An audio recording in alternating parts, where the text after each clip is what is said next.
Ladies and gentlemen, students of all ages, hailing from Detroit Rock City, who's a professional wrestler, comic book lover, semi-pro comic book illustrator, jack of all trades and full-time hero, who's generous enough to donate his time to talk and illustrate his favorite superhero, on again, off again, supervillain. Shall I tell you who he's gonna draw? You'll have to stick around and find out. On behalf of Undergreen Comics and all of our super friends, I'd like to present to you Richie Slade. Okay, we're here again for part 2 with Richie Slade. We had a great session, a great illustration with the part 1, Magneto.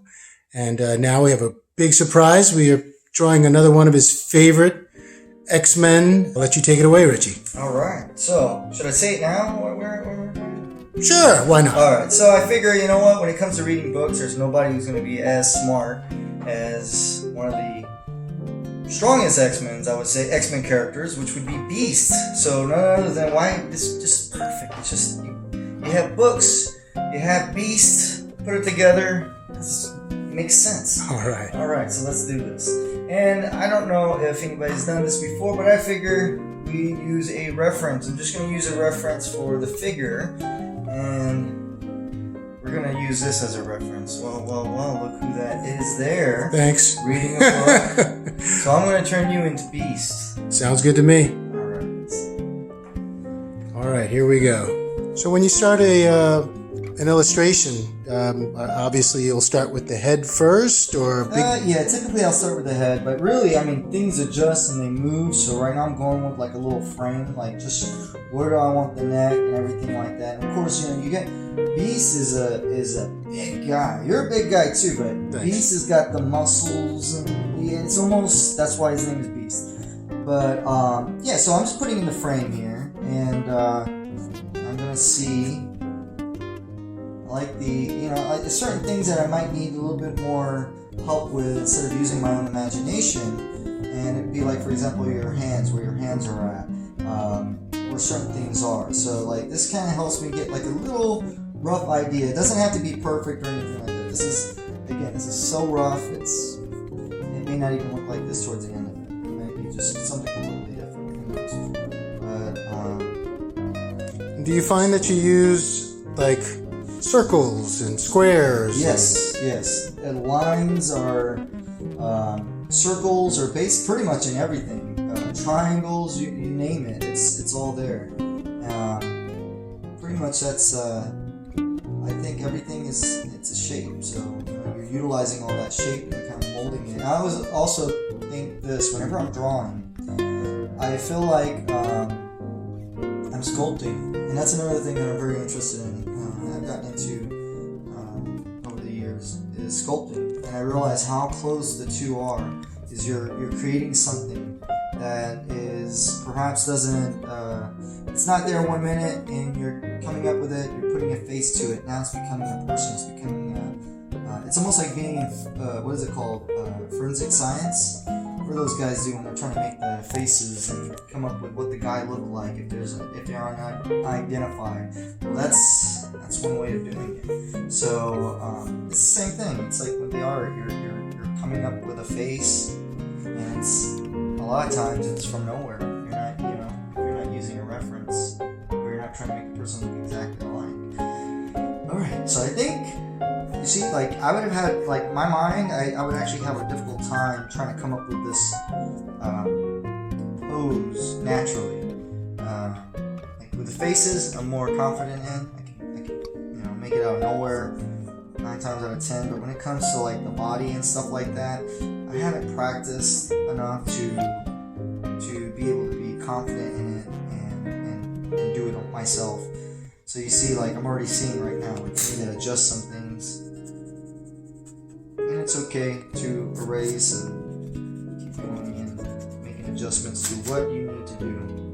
A lot of people use studies and models for the basic pose, and then you just modify it, add the muscles, and exactly.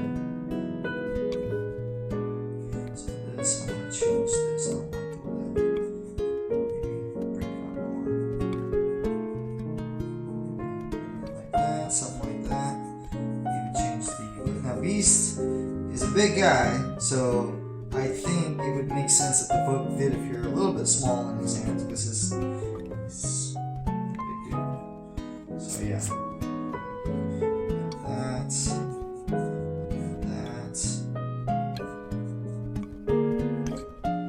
So just a rough idea. So I think it's going to be something like this. You know what? I'm going to make it look kind of like, maybe it'd be looking like he's kind of relaxing or something. He's got his legs propped up somewhere. Let's see here too. So did you ever, I don't know, look at any books for how to draw, or no? More?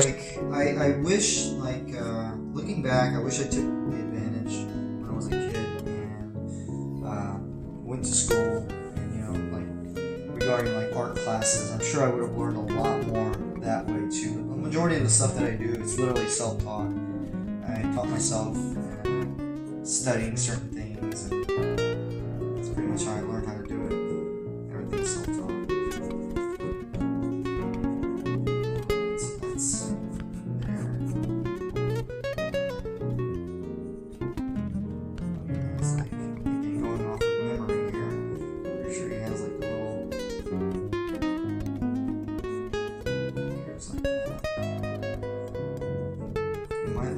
Weird, but don't worry, it's gonna come together.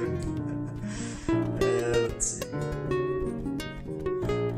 It's funny because when I first became an X-Men fan, I used to think, why does Wolverine and Beast share the same hair? Both of them have kind of the same haircut. So I know you've taken a little time off from sketching or illustrating, but for someone who's starting off, how often do you think someone should practice? Honestly, if it's something that you want to do, I always say time off actually is not a bad thing. Sometimes I've noticed myself, I'll improve when I take a little time off. It almost recharge the batteries, refresh the vision, this vision, whatever you have in your mind on what you're trying to do. And sometimes when I come back, I surprise myself. I'm like, wow, I didn't know I could do this. But, you do want to stay consistent too, though. You want to keep practicing. You want to keep investing that time in. I am a firm believer, if you don't use it, you will lose it. And as long as you stay consistent, a little time is okay. Given a week off or something like that, you want to just, I would not chance it. I do think, though, with your art and stuff like that, it's not like riding a bike. It's not like, oh yeah, when I get back on it, it's gonna be just where I left off. I don't think it's like that. I feel like I've been better at times, and I've taken so much time off that I came back was like, how do I draw a nose again? I don't even know the details. But yeah. And then do you find it a lot harder or different to draw women? Female characters? When I was a kid, actually, I had a real difficult time drawing female characters because I just didn't understand it, I think. But now that I'm older, I don't know, a little bit more experience with art, I realize, I think I figured it out, and it's just all has to do with the shapes that you're using. Mel, if you're drawing a female's face, typically everything is a little bit more softer, more rounded. And if it's a male, then you're looking at more square jaw lines and stuff like that, So it's just it's all using the shapes, learning the shapes, utilizing it where they need to be used.